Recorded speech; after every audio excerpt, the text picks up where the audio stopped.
La date du 6 mai prochain est très attendue au Royaume-Uni. Non pas parce qu'il s'agit du 4e anniversaire d'Archie, fils aîné de Meghan et Harry, mais bel et bien en raison du couronnement du roi Charles III, sur le trône depuis la disparition de sa maman Elisabeth le 8 septembre dernier.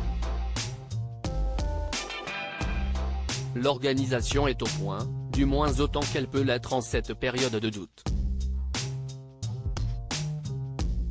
2 plannings de répétition sont d'ores et déjà en place. Une première sans Meghan et Harry, une seconde au cas où leur présence avec les enfants soit confirmée. Quoi qu'il en soit, Charles III sait qu'il peut compter sur les autres membres du clan Windsor, à commencer par Kate Middleton et le prince William, princesse et prince de Galles et futur roi et reine d'Angleterre. Si le couple se fait une joie de participer à un tel événement et de voir Charles vivre enfin son moment, il n'est pas très emballé à l'idée de côtoyer de trop près les proches de Camilla, bien décidé à leur faire jouer un rôle majeur dans l'événement et dans la vie de la monarchie désormais.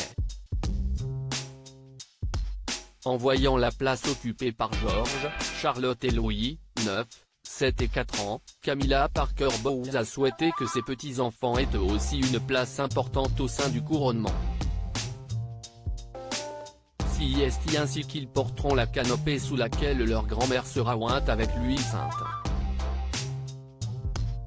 Une façon de reconnaître officieusement leur statut de petits-enfants royaux par alliance d'après gala. Si les petits-enfants seront aussi impliqués, leurs parents le seront sûrement également.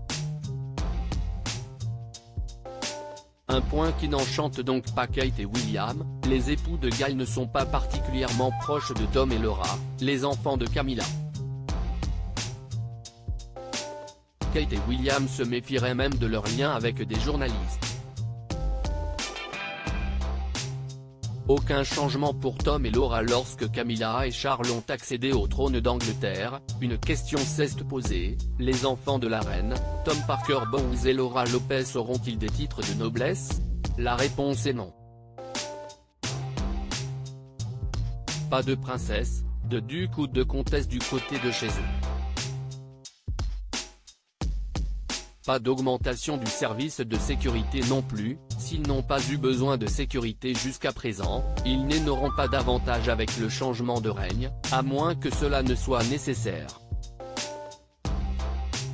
Point, ils tiennent à leur vie privée. Normalement, ils sont très en retrait avait annoncé le journaliste Joe Little à page 6. Voilà qui n'empêchera pas Kate et William de rester sur leur garde.